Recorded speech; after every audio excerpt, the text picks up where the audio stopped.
और से देखिए इस चेहरे को, ये वो चेहरा है जिसने सरकार की नाक में दम कर दिया है। गौर से देखिए इस चेहरे को, जिसकी वजह से अधिकारियों को रात को नींद नहीं आ रही है। सपने में भी बेरोजगार संघ और बॉबी पंवार दिखने लगे हैं, और ऐसा सब कुछ हो रहा है आपके और हमारे उत्तराखंड में। जी हां, ये वो बॉबी पंवार है जो युवाओं की उम्मीद बनने लगा है।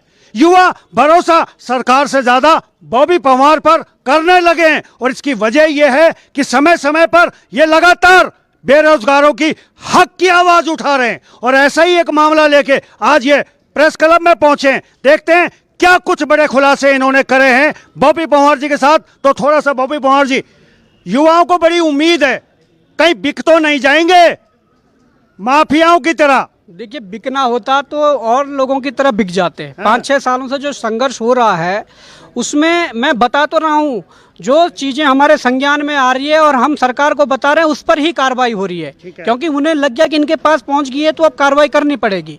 कई ऐसे लोग हैं जिनके पास साक्ष्य पहुंच रहे हैं, चीज़ें पहुंच रही है, पर सेटलमेंट हो जा रहा है। चलिए मैं आऊंगा पूरा खुलासा आप बने रहिएगा और पूरा वीडियो देखिएगा। और खास करके उन अभिभावकों से कहना चाहता हूं जो सब्जी बेचकर, ठेली लगाकर, घोड़े चलाकर अपने बच्चों को इंस्टीट्यूट भेज रहे हैं, कोर्स करवा रहे हैं, और उसके बाद उम्मीद पालते हैं कि मेरा बच्चा नौकरी लगेगा और मैं इसकी शादी करूंगा।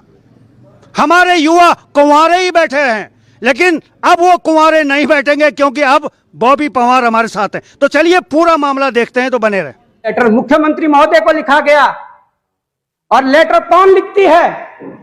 लेटर लिखती है कविता सोलंकी, पत्नी श्री राजीव कुमार सोलंकी, आदर्श colony, Sitarganj road, Khatima, Udham Singh Nagar. Kavita ji letter लिखती है मुख्यमंत्री को कि मुख्यमंत्री महोदय, मेरे पति की क्वालिफिकेशन ये है और मेरे पति को इस पद पर नियुक्ति दी जाए। जिनके पति संविदा पर 5,000 के वेतन पर 2003 में नियुक्त हुए थे, उसके बाद 4200 ग्रेड पेपर काम कर रहे थे, और उनको उनके पत्नी के लेटर पर 5400 ग्रेड पर बिठाया गया। अब मुख्यमंत्री कहेंगे कि मैंने विचलन के आधार पर ये वो किया है। अगर विचलन के आधार पर ही प्रदेश चलाना है तो आप छोड़ दीजिए, आयोग बंद कर दीजिए, सारे विभाग बंद कर दीजिए। विचलन के आधार पर आप ये सारा सिस्टम चलाइए, विचलन के आधार पर इस उत्तराखंड को चलाइए। एक मिनट रह गया। मैं कहना चाहता हूं धामी जी, यदि नियत साफ है, यदि नियत साफ है, मैं कहना चाहता हूं ये लेटर मैं आप सबको दे रखा हूं, और ये लेटर आज सोशल मीडिया पे भी वायरल होगा कि मुख्यमंत्री ने मोहर लगाकर आवश्यक कार्रवाई करने के निर्देश दिए कि पत्नी के लेटर पर नियुक्तियां मिल रही है। ये संभव केवल उत्तराखंड में है। आप देख सकते हैं टीपे और शर्तें जो शासन से बना हुआ लेटर है, इसमें भी साफ स्पष्ट पर लिखा गया है कि विपत्र के माध्यम से कविता सोलंकी, पत्नी श्री राजीव कुमार सोलंकी द्वारा अपने पति राजीव कुमार की वो की गई वेतन 5400 लेवल 10 मान पर नियुक्ति प्रदान किए जाने अनुरोध किया है। कोई भी अनुरोध कर देगा तुम दे दोगे? मेरी पत्नी कल के दिन अनुरोध कर दे कि बॉबी पंवार को एसडीएम बनाया जाए, क्या दे दोगे? ये कोई तरीका है? अगर विचलन के माध्यम से ही ऐसी कार्रवाई करनी है तो विचलन के माध्यम से ही पूरा प्रदेश चलाइए। तमाम विभाग बंद कर दिए, जहां लाखों करोड़ों अरबों रुपए सैलरी के नाम पे खर्च हो रहा है। इस विचलन के माध्यम से ही प्रदेश को चलाइए, हम आपके साथ हैं। और अगर नहीं चल सकता विचलन के माध्यम से पूरा प्रदेश, तो ये गलत है, इसे हटाइए। और ये तब हो रहा है, इन माफियाओं के, इन आयोगों के अधिकारियों के, कर्मचारियों को हौसले तब बुलंद हो रहे हैं जब मुख्यमंत्री महोदय खुद ऐसा काम कर रहे हैं। ये मैं कहना चाहता हूं। यदि आप साफ हो तो आपके नीचे वाले भी साफ होंगे, आपके नीचे वाले डरेंगे, काम करेंगे। तो मैं यही कहना चाहता हूं कि ये जो दुर्भाग्य है उत्तराखंड का, मैं ये कहना चाहता हूं कि जहां आयोग दावा कर रहा है कि पटवारी भर्ती घोटाले में प्रकरण में जो चतुर्वेदी, जो संजीव चतुर्वेदी था, उसको पहली बार गोपन विभाग की जिम्मेदारी मिली थी, इसलिए उसने ये पेपर आउट करवाया था। और अन्य परीक्षाओं में सवाल ही पैदा नहीं होता कि आयोग के पेपर आउट हुए हो। तो मैं आप लोगों को यह बताना चाहता हूं कि संजीव चतुर्वेदी जैसे आयोग के अंदर कई और चतुर्वेदी हैं। आयोग ने स्पष्ट करा था कि हम संजीव चतुर्वेदी के अलावा और हमारे यहाँ कोई नहीं है, सब पाक साफ है। इसने पटवारी का पेपर आउट करवाया था और हमने रद्द भी कर दिया था। परंतु मैं कहना चाहूंगा, हमारे पास कुछ साक्ष्य हैं ये जो आप देख रहे हैं, ये कोई फोटोकॉपी के पन्ने नहीं है, किसी स्टूडेंट की कॉपी नहीं है। ये वो साक्ष्य है, ये वो प्रश्न बैंक है जो एक्सपर्ट प्रोफेसरों के द्वारा बनाया जाता है और जिस क्वेश्चन बैंक के माध्यम से पेपर प्रिंट होते हैं। ये जेईई का क्वेश्चन बैंक है जो 7, 8, 9 अप्रैल को मई को जो पेपर 2021 में हुआ था। अब आप ये देख सकते हैं कि कितना बड़ा प्रश्न बैंक, ये 2400 प्रश्न जो हैं ये जेईई के हैं। और मैं कहना चाहूंगा, कई अभ्यर्थी कह रहे होंगे कि एक ऑडियो जो वायरल हो रहा है वो भी हमारे पास था, और उस ऑडियो की पुष्टि इससे भी होती है। हमारे पास तो खैर ये 20 तारीख को हम हरिद्वार गए, आयोग से मिले, एसआईटी से मिले। आयोग और एसआईटी से बात करने के बाद हमने ये एसआईटी को थमाया था 20 तारीख को। उसके बाद एसआईटी ने अंदरूनी विवेचना करके उन्हें लगा वास्तव में ये बहुत बड़ा जो प्रकरण है, ये बहुत बड़ा रैकेट है, ये वास्तव में काम आयोग के अंदर कर रहा है। उसके बाद हमने मुख्यमंत्री महोदय से मुलाकात कर एजेई के लिए जांच के आदेश हुए। वो तब हुए थे क्योंकि ये क्वेश्चन बैंक हमारे पास था।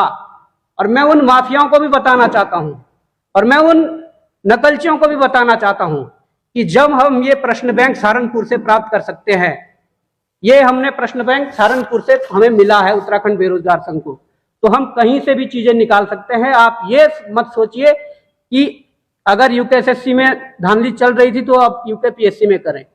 उत्तराखंड बेरोजगार संघ लगातार इन मामलों को उठा रहा है। और सहारनपुर में ऑडियो रिकॉर्डिंग में तो केवल ये जिक्र है कि हम 20 से 22 बच्चे जो एक होटल में थे, परंतु सहारनपुर में अलग अलग जाकर 5-6 होटलों में करीब 120 से 150 बच्चों को पेपर पढ़वाया गया। उसके अलावा तराई क्षेत्र, उधम सिंह नगर के कुछ क्षेत्रों में, रुड़की हरिद्वार के कुछ क्षेत्रों में, उत्तरकाशी देहरादून के कुछ क्षेत्रों में भी पेपर पढ़वाया गया। अब ये आप जान सकते हैं कि कितने बड़े स्केल पर नकल हुई थी। और उसके साथ जो हमें एई की जानकारी मिली, जिसमें 50 से 60 लाख रुपए पर सीट की बोली लगी, मैं एई की बात कर रहा हूं। उसमें अदर स्टेट के भी बच्चे प्रतिभाग करते हैं और उन बच्चों की कॉपियां उठाकर देख लीजिए, अगर आयोग को भरोसा नहीं है। 800 प्लस नंबर, 900 या 1000 में से 800 प्लस नंबर, जितनी की 700 पिछली बार टोटल मेरिट गई थी इंटरव्यू के बाद। वो आप खोल के देख लीजिए अगर धांधली नहीं हुई है।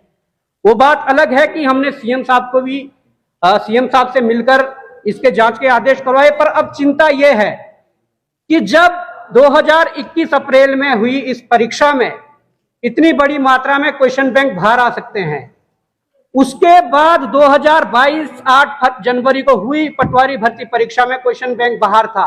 तो इसके बीच जितनी भी परीक्षाएं हुई, कुछ अपर पीसीएस ले लो, लोअर पीसीएस ले लो, एफआरओ ले लो, आरओ एआरओ हाई कोर्ट ले लो, पीसीएस जेईई का ले लो, जितनी भी इस दौरान परीक्षाएं हुई है, ये मैं गारंटी के साथ कह सकता हूं कि सभी के क्वेश्चन बैंक बाहर थे। और आयोग में एक चतुर्वेदी नहीं, आयोग में एक चतुर्वेदी नहीं, ऐसे कई चतुर्वेदी बैठे हैं जो इतना बड़ा रैकेट सालों से चला रहे हैं। अगर प्रदेश के मुखिया की नीयत साफ है, अगर आयोग के अध्यक्ष की नीयत साफ है, तो मैं साफ तौर पर यह कहना चाहता हूं कि यह सफाई अभियान शुरू होना चाहिए। उसके साथ मैं कहना चाहूंगा, उसके बाद मैं अपर पीसीएस पर आ जाता हूं, जिससे डायरेक्ट एसडीएम बन रहे हैं, उसका भी यही मामला है। मैं अंतिम पेज इसका लगा चुका हूं, इसके 4 पेज थे, उसमें भी उनके सिग्नेचर है। अपर पीसीएस प्री में जो परीक्षा हुई थी उसका भी पेपर बाहर था और इन लोगों ने उसकी भी ओएमआर वगैरह जला दी गई है। उत्तराखंड जनजाति कल्याण विभाग में निदेशक के पद पर जो मुख्यमंत्री के करीबी माने जाते हैं, मुख्यमंत्री के संयुक्त सचिव है, संजय टोलिया जी को मानकों के विरुद्ध उस पद पर बिठाया गया है। मुख्यमंत्री ने आश्वस्त किया था कि इन पर आवश्यक कार्रवाई होगी, परंतु आज कई माह बीत जाने के बाद मुख्यमंत्री के करीबी संजय टोलिया जी पर कोई कार्रवाई नहीं हुई। कार्रवाई इसलिए नहीं हुई कि उनके लंगोटी आ रहे, अगर कोई और होता तो शायद कार्रवाई हो जाती। मुख्यमंत्री जी यदि नियत साफ है, आप किसी चैनलों के माध्यम से, सोशल मीडिया के माध्यम से अगर देख रहे हैं, नियत साफ है, तो संजय टोलिया जी को वहां से हटाइए। उस पद के जो मानक है, उन मानकों को संजय टोलिया पूरा नहीं कर रहा है। संजय टोलिया सचिवालय संपर्क का व्यक्ति है, जबकि उस पद के लिए एक आईएएस या वरिष्ठ पीसीएस संवर्ता होना जरूरी है, और आपने अपने ही करीबी आदमी को इतने बड़े पद पर बिठाकर कैसे उन्हें वो कर दिया। तो मैं कहना चाहता हूं मुख्यमंत्री जी, इन पर अगर कार्रवाई नहीं हुई तो बहुत जल्द तालाबंदी होगा वहां पर जनजातीय आयोग विभाग में। ध्यान रखना, ये प्रदेश का युवा है, ये उत्तराखंड बेरोजगार संघ की आवाज है।